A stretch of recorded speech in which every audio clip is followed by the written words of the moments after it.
इस वक्त ज़ेलेंस्की की जान खतरे में है। मतलब यह है कि युद्ध की दशा और दिशा दोनों का बदल जाना। यूक्रेन का पूरा भूगोल बदल सकता है, रूस जीत सकता है, नेटो हार सकता है। यूक्रेन के राष्ट्रपति ज़ेलेंस्की की जान को बहुत बड़ा खतरा है। यूक्रेन की संसद ने इसे समझते हुए देश के नए राष्ट्रपति को तैयार करना भी शुरू कर दिया। यूक्रेन की संसद ने फैसला ले लिया कि ज़ेलेंस्की नहीं रहे तो उनका उत्तराधिकारी संसद का स्पीकर होगा।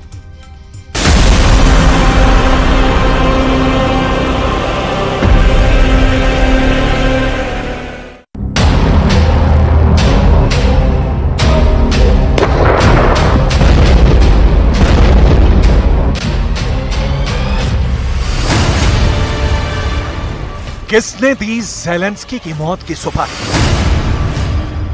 कितने में तय हुआ ज़ेलेंस्की के मर्डर का सौदा? किसके ऑर्डर पर शूटर हुआ कीव रफाक? किसने रची ज़ेलेंस्की के हत्या की साजिश? ज़ेलेंस्की की जान पर बड़ा खतरा। ज़ेलेंस्की की हुई मौत तो कौन संभालेगा यूक्रेन?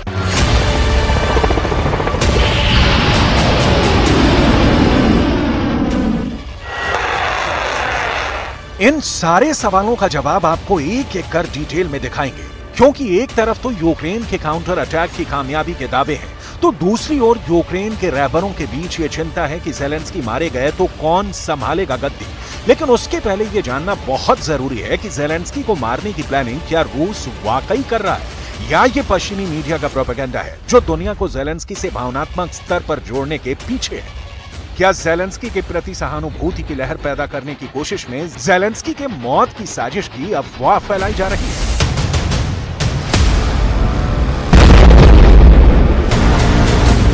सवाल है, यूक्रेन को क्यों लग रहा है कि ज़ेलेंस्की कभी भी मौत की नींद सुलाए जा सकते हैं? क्यों खंगाली जा रही है यूक्रेन के संविधान में राष्ट्रपति की ताकत की परिभाषा? क्यों यूक्रेन में हो रही नए राष्ट्रपति के लायक नेता की तलाश? क्या ज़ेलेंस्की के बख्तरबंद बंकर वाला सुरक्षा सिस्टम फेल हो गया है?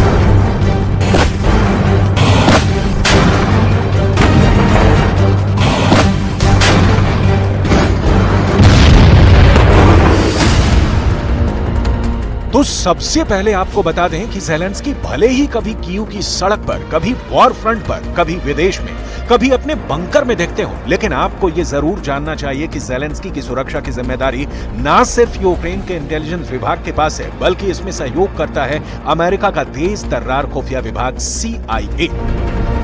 ये वही CIA है जो पुतिन के नाक के नीचे ज़ेलेंस्की को व्हाइट हाउस पहुंचा देता है और रूस के खुफिया विभाग KGB को भनक तक नहीं लगती।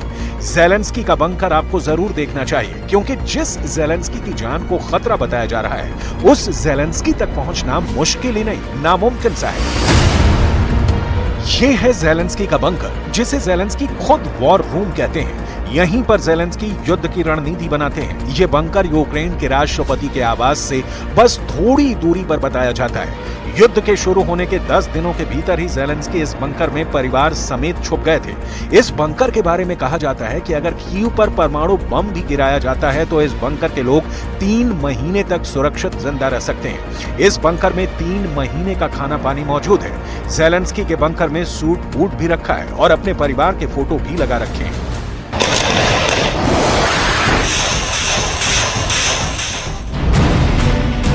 ज़ेलेंस्की ने कोट पैंट पहनना बंद कर दिया है। युद्ध की शुरुआत के साथ ही उन्होंने वर्दी धारण कर ली है। सेना के चीफ कमांडर हैं ज़ेलेंस्की और उन्हें अपने टाइप के लिबास में देखकर यूक्रेन की सेना का जोश हाई होना लाजमी है, जिसका उदाहरण दिखता है कि रूस यूक्रेन युद्ध नतीजे की ओर नहीं, सिर्फ तबाही की ओर सरपट दौड़ रहा है।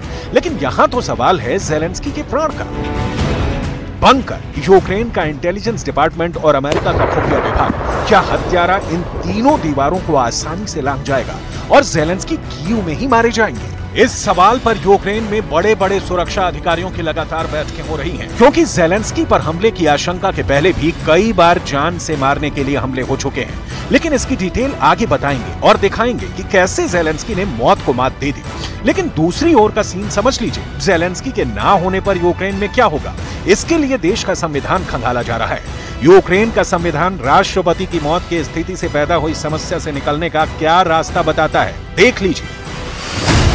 यूक्रेन के संविधान के मुताबिक जब राष्ट्रपति अपने कर्तव्यों को पूरा नहीं कर पाता है तो उसके कर्तव्यों को यूक्रेन की संसद के अध्यक्ष द्वारा संभाला जाता है। इस वक्त यूक्रेन में ज़ेलेंस्की की सत्ता को चैलेंज करने वाला या ज़ेलेंस्की को नेतृत्व को चुनौती देने वाला दूर दूर तक कोई नहीं है। ज़ेलेंस्की ने करीब 18 महीने से जारी जंग में अपनी काबिलियत का लोहा पूरी दुनिया में मनवाया है। नाटो से मांगे और दिए हथियारों के दम पर ही सही ज़ेलेंस्की ने एक कामयाब राष्ट्रपति की भूमिका निभाई है। जाहिर है ज़ेलेंस्की के ना होने पर यूक्रेन यकायक नेतृत्व के संकट में फंस जाएगा।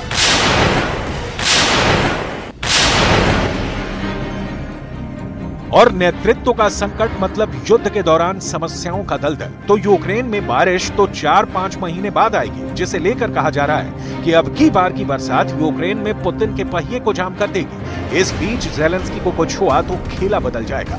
लिहाजा ज़ेलेंस्की के प्राण की रक्षा यूक्रेन जी जान से कर रहा है। बावजूद इसके राष्ट्रपति ज़ेलेंस्की मारे गए तो क्या होगा, ये जानना भी बहुत जरूरी है।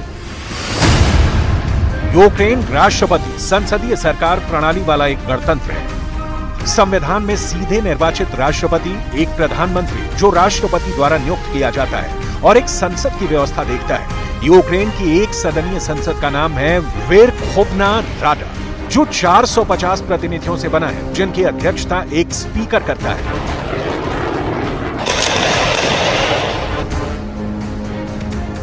यूक्रेन के पास ताकतवर मिलिट्री, प्रशासनिक और डिप्लोमेटिक बॉडी यानी कूटनीतिक तंत्र है। दुनिया भर के मंचों पर ज़ेलेंस्की ने बहुत पुख्ता तरीके से अपनी बात रखी है।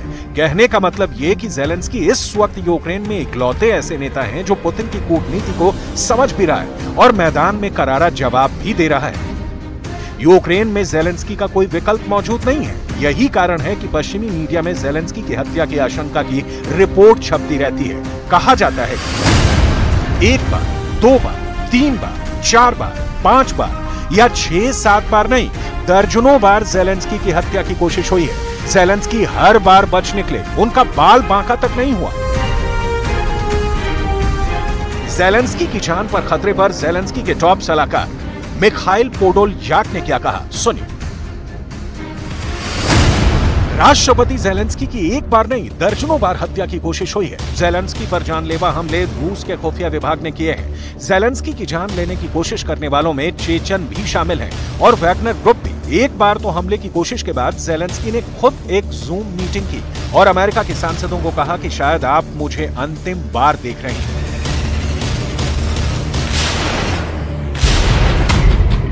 ज़ेलेंस्की हमेशा अपने ऊपर जानलेवा हमले की आशंका जताते हैं। इसका कारण समझने के लिए पुतिन के आवास क्रेमलिन के पास की यूक्रेन के इन 2 ड्रोन हमलों की तस्वीरें देख लीजिए।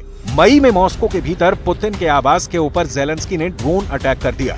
इसके बाद जवाब में जो रूस ने मई में कहा था, उसी का नतीजा है कि कीव में ज़ेलेंस्की की जान को महफूज रखने के लिए बैठक पर बैठक हो रही है। रूस के पूर्व राष्ट्रपति और व्लादिमीर पुतिन के करीबी दिमित्री मेदवेदेव ने कहा, क्रेमलिन पर हुए आतंकी हमले के बाद हमारे पास कोई विकल्प नहीं बचा है और अब ज़ेलेंस्की को मारना ही पड़ेगा।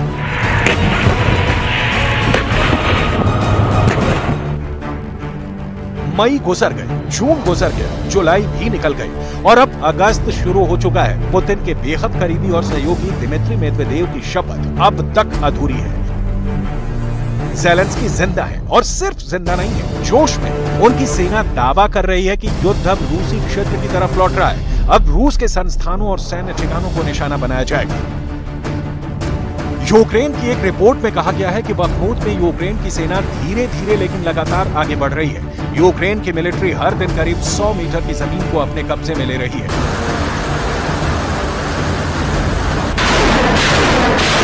रूस के खुफिया विभाग का दावा है कि वो जब चाहे यूक्रेन के प्रेसिडेंट वोलोदिमीर ज़ेलेंस्की की जान ले सकते हैं। हालांकि रूस का खुफिया विभाग तो युद्ध को लेकर भी कह रहा था कि ये तो उसकी एक चुटकी का काम है। अभी कीव में उतरेंगे तो रूस के कमांडो और 72 घंटे के भीतर यूक्रेन को जीतकर उसे पुतिन की झोली में डाल देंगे। लेकिन तारीख पर तारीख गुजरती जा रही है, जंग समाप्त होने की जरा सी भी सूरत नजर नहीं आ रही।